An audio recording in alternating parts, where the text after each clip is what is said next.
Good day everyone and welcome to today's webinar on 5G beamforming and MIMO. My name is Pranav Vishwanathan and I am a partner at TEDCOurse. First off, I'd like to welcome our guest speaker, Professor Chandra Murthy, who provides technical consultancy for the NetSim team on 5G, MIMO and beamforming. Chandra is a professor in the Department of Electrical Communication Engineering at the Indian Institute of Science, Bangalore. As you all may know, IISc is India's premier institute for advanced scientific research. His research interests are in the area of multi-user MIMO systems, 5G, and sparse signal recovery techniques applied to wireless communications. He also heads the 5G testbed project at IISc that's funded by the Government of India. Coming to today's agenda, we will start with a theoretical introduction to MIMO beamforming. Next, we will discuss MIMO beamforming implementation in NetSim. And these two sections will be handled by Dr. Chandra Murthy. Subsequently, we'll look at a 5G example where we analyze the throughput as a UE moves away from the G node B. The communication is over a fading channel. After this, we will move on to a detailed explanation of the MIMO beamforming operations in NetSim. Following this, we will discuss an example demonstrating multiple input single output or MISO and single input multiple output or SIMO simulations in NetSim. We will also analyze the results obtained mathematically and have a Q&A session to answer your queries. We have muted all the participants and you can send us your questions via the chat option. I now hand over to Professor Chandra Murthy. Thank you, Pranav. Hello and welcome to this short presentation on beamforming or the multiple antenna MIMO implementation in NetSim. Now, a little background about beamforming and how it is used in communication systems. In communication systems, one can use beamforming either in the form of digital beamforming or in the form of antenna beamforming. These are two very different ways of using multiple antennas in a multiple antenna communication system. And so I'll first describe digital beamforming and the principle behind it, and then talk to you a little bit about antenna beamforming. In digital beamforming, what you do is to transmit multiple data streams as parallel data streams across the multiple antenna channel. And the idea here is to use the eigenvectors of the channel matrix to form different beams. In particular, if you use the right singular vectors of the channel as the transmit beamforming vectors and the left singular vectors of the channel as the receive beamforming vectors, then and you choose to transmit as many parallel data streams as the rank of the channel, then you will be converting the MIMO channel into a set of parallel non-interfering channels with, of course, additive white Gaussian noise at the receiver. Now, this can be used to compute the signal to noise ratio that is achieved on each of these parallel channels, which I will describe in the next slide. And in turn, this can be used to obtain the data rate that is achieved in such a communication system.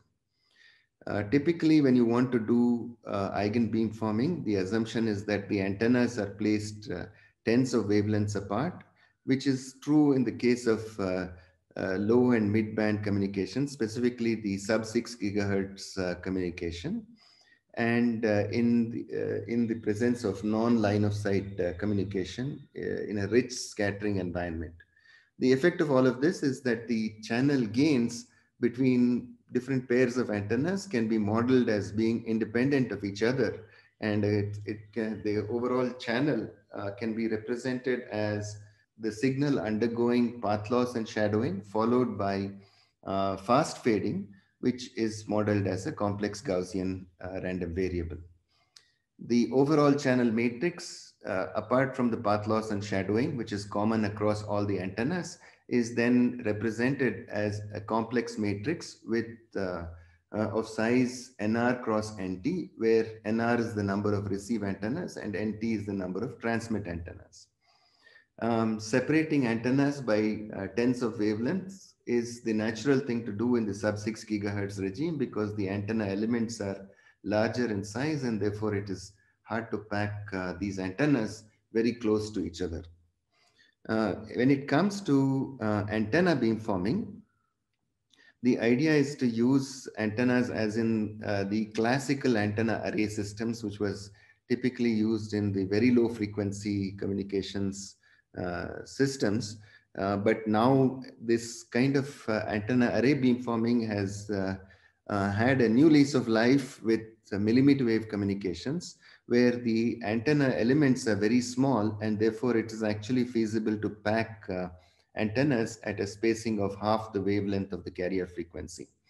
And in this case, you would use the antennas as a phased array and steer the main lobe towards the users. So in this case, you can actually physically imagine a beam which is formed pointing towards the users. In the case of digital or eigenbeam forming, the beam forming is more an abstract concept where you can't really associate a beam or a lobe that is pointing at the user. The effect of beamforming, however, is the same in both cases, namely that the signals are transmitted in such a way that they coherently combine at the receiver after the transmit beamforming and receive combining processes. As I mentioned, when you look at very high frequencies, for example, the millimeter wave band in the late 20s or early 30 gigahertz communication frequency range, there you can pack the antennas very close to each other, and these are useful for short range communications because these millimeter wave signals do not penetrate buildings and other obstacles very well, and so it's used mainly in line of sight communications, where transmitting signals using the classical antenna array concept or a phased array concept is actually the appropriate thing to do. And a phased array is simply one where you transmit essentially the same signal out of all the antennas, except the signal is shifted in phase across the different antennas. With the phase, if the antenna is a uniform linear array with a fixed spacing of say lambda over 2, then all the antenna elements transmit the same signal with a phase that linearly varies across the different antenna elements. The effect of that is to point a beam towards the user, and this results in array gain, which in turn translates to a gain in the signal to noise ratio at the receiver. Once again, this can be used to calculate the data rate that is achievable between the transmitter and receiver, and therefore capture the effect of antenna beamforming. Now, of course, in the millimeter wave band, one can combine these two and obtain hybrid beamforming architecture, where there are a small number of data streams that are mapped to a large antenna array, and these data streams are then transmitted using the classical antenna array beamforming concept, resulting in parallel channels with different gains. So in the next slide, I describe the implementation of digital beamforming in NetSim. NetSim is a packet level network simulator, and therefore in order to obtain a real-time implementation of the network, one cannot go down to the transmission of individual symbols. Instead, one needs to model the transmission of packets directly. Now, the effect of beamforming is, as I mentioned, a change in the signal to noise ratio that will be seen at the receiver. And in turn, this determines the modulation and coding scheme to be used. And that is exactly what is implemented in NetSim. The assumptions are that the operation is in the spatial multiplexing mode, and specifically the minimum of the number of transmit antennas and the number of receive antennas is the number of layers that are being used for transmission. So on each subcarrier, you will have min of NR, NT, NR number of data streams that are transmitted. And in order to calculate the signal to noise ratio, including the effect of beamforming, instead of actually generating a channel, then computing its left and right singular vectors that will be used for beamforming at the transmitter and receiver, in order to speed up the simulation time, what is done is to generate a bank of channel matrices and then compute the eigen decomposition of the Wishart matrix, that is the Gram matrix associated with the channel, H times H conjugate transpose. And these eigenvalues govern the SNR on each of these spatial channels. And you use these eigenvalues of the Gram matrix of the channel to generate a bank of eigenvalues of this matrix W. And in each coherence interval, you choose the next value available in this bank to calculate the signal to noise ratio. And specifically, the signal to noise ratio is simply calculated as 10 times the log to base 10 of the eigenvalue plus the path loss in dB, which is obtained using the signal propagation model specified in the 5G NR standard, and the shadowing component again in dB. And this gives you the signal to noise ratio of each of the parallel channels. And this signal to noise ratio is used by a scheduling algorithm to pick the modulation encoding scheme that is appropriate for that signal to noise ratio. And in turn, the modulation encoding scheme determines the data rate that is achievable on each of these different parallel streams. And adding up the data rates that is obtained across all the subcarriers, you get the overall data throughput between the transmitter and receiver without having to simulate the physical transmission of the different data symbols within each packet. In case the fast fading is disabled, NetSim abstracts the MIMO transmission as a set of parallel independent channels with a constant gain. The picture here shows the different values of the signal to noise ratio that is obtained by considering a two-layer transmission with these eigen beamforming. So of course, the one of the modes is going to if you arrange the eigenvalues of the Wishart matrix in decreasing order, then one of the modes will always be higher than the other. And you can see that the channel gains and correspondingly the SNR is going to be time varying with different SNRs obtained over time. That's it from me. So thank you very much for listening. I now hand back to Pranav. Thank you, Professor. We will now study a use case involving beamforming in a 5G network scenario in NetSim. As shown in the slide, the UE is set to continuously move away from the G node B.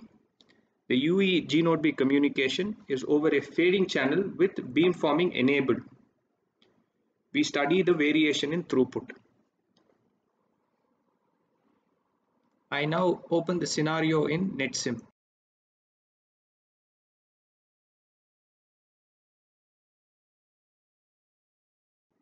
Let's first set up the UE movement. Using the input mobility file, we set the UE to be at an initial distance of 1 meter from the G node B.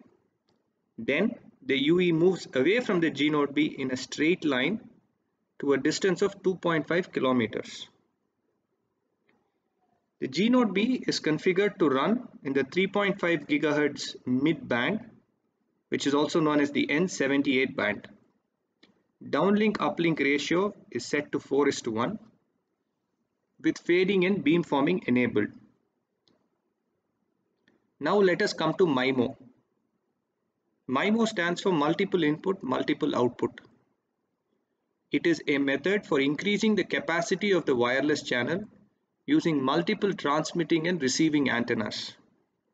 Multiple antennas exploit the spatial dimension. That means multiple paths from the transmitter to the receiver under suitable channel fading conditions. Let us now look at the MIMO options in NetSim.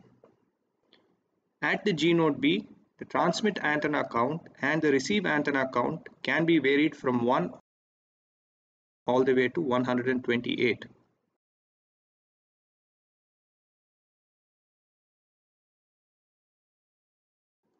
At the UE, the transmit antenna count and the receive antenna count can be varied from 1 to 16. Now I briefly recap the MIMO and beamforming operations in NetSim. Users can model the number of layers by configuring the transmit antenna count and the receive antenna count. Theoretically, the layer count is minimum of NT, NR, where NT is the number of transmit antennas and NR is equal to the number of receive antennas. Channel state information is assumed to be known at the receiver and at the transmitter. Each layer is reduced to a flat fading SISO channel, which is a single input, single output channel, for layer J, with J running from 1 to the layer count. So as you can see in the formula, where Xj is the symbol transmitted, lambda j is the corresponding eigenvalue of the Wishart matrix obtained, and Wj is the circular symmetric complex Gaussian noise, and Yj is the complex valued baseband received signal. A common path loss is assumed for every layer. Then, given the transmit power in the symbol Xj, the layer SNR can be obtained directly from the flat fading SISO equivalent model displayed above. At a high SNR, iterative water filling will lead to nearly equal power allocation across all the subcarriers and all the layers. Therefore, in NetSim, it is assumed that the transmit power is equally split between all the layers. Downlink parallel transmission to multiple users is enabled by utilizing multiple parallel resource blocks. Within each resource block, all MIMO layers are transmitted to the same UE.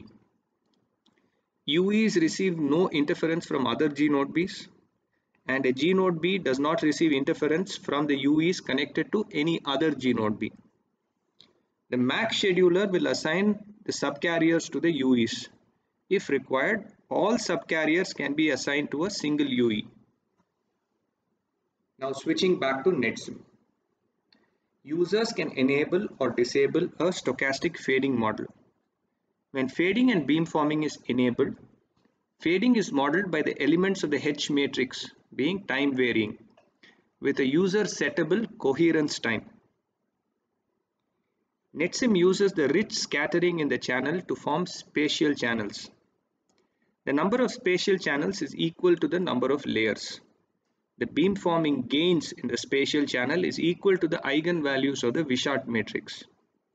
Since the elements of the H matrix are time varying, the eigenvalues of W are also time varying. NetSim models such time variation by letting the user define a coherence time during which the eigenvalues are fixed. To model fading, a new set of eigenvalues is used by NetSim in successive coherence times. In this example, the transmitter and receiver antenna counts are set to 2 in both the G node B and in the UE. This corresponds to a MIMO layer count of 2. We run the simulation now. This simulation is run using an instrumented workspace which generates additional logs and plots. Users can specify what parameters are to be plotted and logged prior to simulation start. Parameters such as total loss, path loss, shadow fading loss, received power, SNR, etc. can be logged and plotted for specific G node B UE pairs for both downlink and uplink. These logs and plots also take into account the number of MIMO layers. After the simulation, we get a variety of metrics including the throughput plots. In the application throughput, we see that the throughput is initially about 45 Mbps and then starts dropping as the UE moves away from the G node B. This workspace also generates time series plots related to total loss, path loss, received power, SNR, beamforming gain, CQI and MCS. We now open the SNR plot. This was the same plot discussed by Professor Chandramurthy earlier. Here we can see the plots corresponding to each MIMO layer. Yellow corresponds to layer 1 and red corresponds to layer 2. SNR drops as the UE moves away from the G node B. Next, we open the beamforming gain plot. Here we can see the beamforming gain plotted for two layers over simulation time. Layer 1 in yellow has a lower gain, while layer 2 in red has a higher gain. Along with the plots, there is a detailed CSV file which logs all the parameters which we will open now. This file logs various 5 parameters for each G node B UE pair, layer wise and for both downlink and uplink. Filters can be applied to see specific details. Distance is also logged, which allows an understanding of how parameters such as path loss, SNR, received power, etc. varies with distance.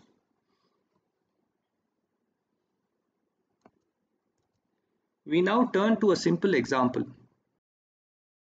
Consider a NT cross NR MIMO system where NT is the number of transmit antennas and NR is the number of receive antennas. The simplest MIMO instantiations are when first case NR equals 1, a special case where the MIMO system reduces to a MISO, which is a multiple input single output channel, and case 2 where NT equals 1, a special case where the MIMO system simplifies into a single input multiple output SIMO channel. In both MISO and SIMO, the number of layers, which is the number of spatial streams, is minimum of NT, NR, which equals 1. The SIMO receiver adjusts for the different delays so that the received signal at the antennas can combine constructively, yielding an NR fold power gain. The SIMO channel thus provides a power gain, but it does not provide multiple spatial streams. The SIMO occurs when the transmitter has a single antenna and the receiver has multiple antennas. MISO. The phase of the signal from each of the transmit antennas is adjusted so that they add constructively at the receiver, yielding an NT fold power gain. The capacity is the same, and again there is no degree of freedom gain. With this background, we now perform a series of simulation runs in NetSim. In the first case, we vary the transmit antenna count, keeping the receive antenna count fixed at 1. This is MISO, multiple input, single output. And in the second case, we keep the transmit antenna count fixed at 1 and vary the receive antenna count. This is known as SIMO, single input, multiple output.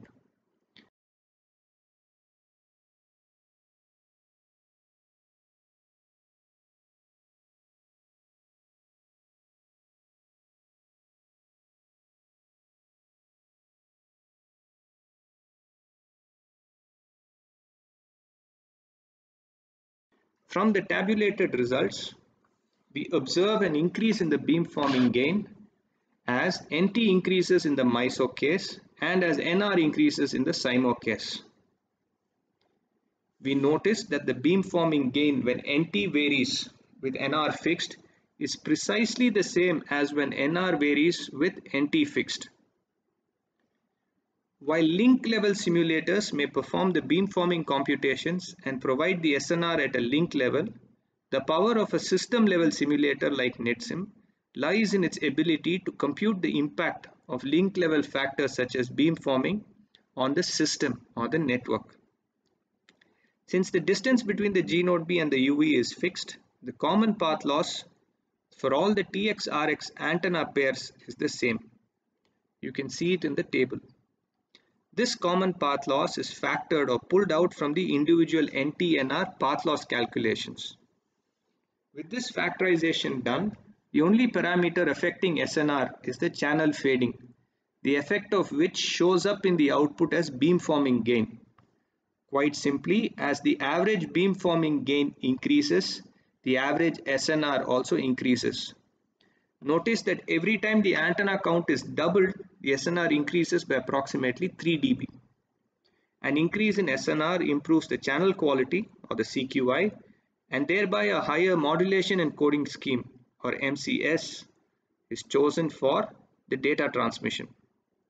From the MCS, the phi rate is calculated And to put it simplistically, a higher MCS will lead to a higher phi rate and in turn to a higher throughput.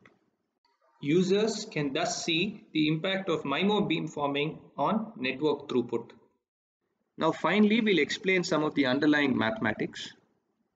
In the MISO and the SIMO cases, the Wishart matrix has just one element, which itself is the eigenvalue. Therefore, the beamforming gain, the expectation of lambda, is sum from I is equal to 1 to n of mod hi square, where hi is the element of the Wishart matrix and n is equal to nt or nr as the case may be. Now since expectation of hi square is equal to 1, the mean would be equal to either nt for an nt cross 1 MISO system or nr for a 1 cross nr SIMO system. Since the standard deviation of an exponentially distributed random variable is the square of the mean, and since all the hi's are independent, the variance is also equal to nt or nr. Now note that the beamforming gains output by NetSim are in the decibel or in the log scale. Now since the log function is concave, Jensen's inequality leads to expectation of log of lambda is less than or equal to log of expectation of lambda. Here lambda is the eigenvalue of the Wishart matrix and 10 log 10 lambda is the beamforming gain in the decibel scale. Therefore, the beamforming gains in the decibel scale are bounded as the beamforming gain is less than 10 log 10 of expectation of lambda. But as we know from earlier, expectation of lambda is equal to n. Therefore, the beamforming gain in decibels is always less than or equal to 10 log 10 times n, where n is the number of antennas. Now, as you may have seen earlier, the number of antennas n in NetSim is of the form 2 to the power p, where p can be 0, 1, 2, 3 and so on. Therefore, the upper bound on the beamforming gain is given by 10 times p times log to base 10 of 2, which is approximately equal to 3.01 times p, which is what we see as the upper bound in the tables that were shown earlier. With this short experiment, we have come to the end of the webinar.